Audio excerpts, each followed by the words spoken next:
I'm Brittany Lewis with Forbes Breaking News. Secretary of State Antony Blinken answered a wide array of questions before the House Foreign Affairs Committee on Thursday. When asked about Afghanistan under Taliban rule, he said that while overall violence has gone down, terrorist attacks continue to occur. The Secretary of State then agreed with Congressman McCaul that Taiwan needs to defend itself after the Texas Republican asked about sending weapons. Let's listen in. Final question I need to ask Mr. Secretary, recognizing the disparities by the province in Afghanistan before the fall of the Ghani government. How would you characterize the security situation in Afghanistan and the treatment, especially of women and girls in Afghanistan under the Taliban rule as we speak right now? Thank you. Very quickly, I'd say this. The overall level of violence in the country has decreased, but we are seeing terrorist attacks, including horrifically, most recently, against Hazara and Shiite minorities. We are, of course, seeing retribution attacks by Taliban against those who were part of the former government. These seem to be, for the most part, not centrally directed. That is, they tend to be happening at a local level, but they're happening. And that, of course, is egregious. And then more generally, there's no doubt that when it comes to the basic rights of the Afghan people, and especially women and girls, that has moved backwards across the board. We've seen, for example, when it comes to women and girls, the inability of girls to go to school above the 6th grade. The Taliban had made a commitment that they would be allowed to do so. It reneged on that commitment. We are pressing, and many other countries are pressing very hard on the Taliban to make good on what it said it would do. We'll see if they do that. So the rights picture is challenging. The security picture, as I said, is mixed because while the overall level of violence has gone down, terrorism attacks within Afghanistan against Afghans continue, and some of these retribution attacks continue. Mr. McCaul. Yeah, thank you, Mr. Chairman. Secretary, you know, I've been critical that more weapons didn't go in before the invasion. It seemed to be waiting till after the invasion. I will say I was at the Polish-Ukraine border last week, and I was actually very pleased to see a lot of 18-wheelers going in, and we know what they were carrying.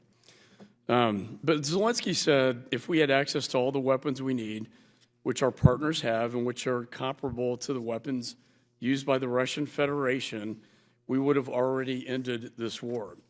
I don't think we can afford to make the same mistakes, though, in Taiwan. The stakes are high. They make 90% of advanced semiconductor chips. If the CCP controlled, they take Taiwan, they could weaponize the semiconductor supply chain and decimate the United States economy.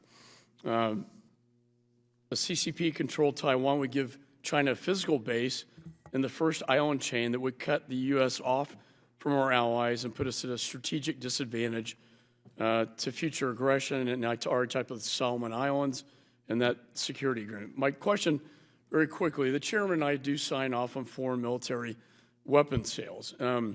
We sent a letter, a joint letter, to you on December the 3rd of last year.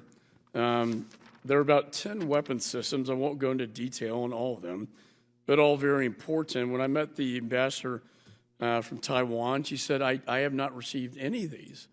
I think deterrence is important here.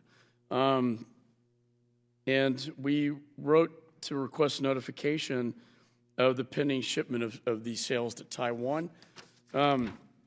Why is this being held up? Many of these were signed off by the chairman and myself 2 years ago. Thank you. Let me just very quickly address Ukraine and then come quickly to your question.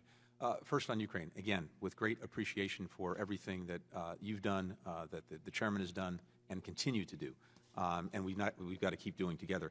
The reason that the Ukrainians were able so effectively to push back the Russians from their aggression against Kyiv and the surrounding areas and push them back to the east and the south is two things. One, it's starting with their remarkable courage and resilience, which the Russians underestimated and probably the entire world did. But two, because they actually had in hand, in the moment, the tools they needed to do it. And the reason that they had those tools in hand is because, among other things, President Biden engaged in a drawdown way back in Labor Day of last year, another one Christmas time. These things were not. And I got 2 minutes, and I have one more question for you. So I just wanted to make that. When will Taiwan receive these weapons? So on Taiwan, two things. I agree with you that it is vital that Taiwan continue to have the means to defend itself, because we've seen mounting aggression from. And I agree. I think there's I don't know if it's state or DOD or defense contractors, but maybe to move on to my next, maybe it'd be helpful if we got state and DOD and the contractors in the same room together to find out how can we fix this broken system. And as you know, these are our Patriot battery systems, right? We can't even give those to the Eastern Flank NATO countries. We got a serious backlog in weapon systems, and I'd like to work with you to fix that. My last question, Financial Times broke a story yesterday that the CCP's national champion for memory chips, a company called YMTC, is breaking the U.S. foreign direct product rule and providing critical technology to Huawei. Do you agree that any company that violates U.S. law to provide critical technology to a sanctioned CCP-controlled country poses a threat to our national security? And if so, would you commit today to getting YMTC, which is a real threat, sir, as you know, putting that on the entities list? First, just quickly on Taiwan, I welcome working with you and other members on this to make sure that we can streamline the timelines, to make sure that they are getting what they need to defend themselves. Second, with regard to the specific case, I will commit right now to look into it as soon as we're done to figure out what's going on and if there's sanctionable activity to make sure that it's sanctioned. Well, we're providing the equipment that they buy from the United States to make these advanced semiconductor chips. And I think we need to work on this entities list. I think Department of Commerce and DOD, we've got to harmonize this. And we also need to look at outbound investment screening with all the technology and capital flows going into China, which they use, and were the backbone that were made in America, but then it also made their hypersonic weapon. And I sent a letter to Secretary Raimondo about this, as well. And I would hope you especially take a look at this particular company. And thank you, sir. Gentleman's time has expired. I now recognize Representative Tom Malinowski from New Jersey, who's the Vice Chair of the full committee, for 5 minutes.